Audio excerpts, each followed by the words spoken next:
Hi guys! Alam mo ba minsan, hindi ka naman broke. Hindi mo lang alam kung saan napupunta yung pera mo.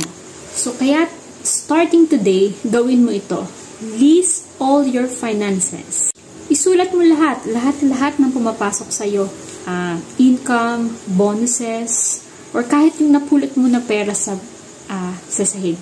And of course, ilista mo din yung lahat ng lumalabas sa'yo. Bills, Shopee, Lazada, kape, or anything na lumalabas sa'yo. Basta ilista mo lahat. Guys, hindi ito para maging KJ ka sa sarili mo, ha. Gagawin natin to is para makita mo kung saan ka pwedeng mag-adjust, magbawas, or kung saan ka pwedeng makapag-ipon, or paano ka makakapag-ipon. And kapag malinaw sa'yo ang numbers mo, mas malinaw mo maaabot yung goals mo.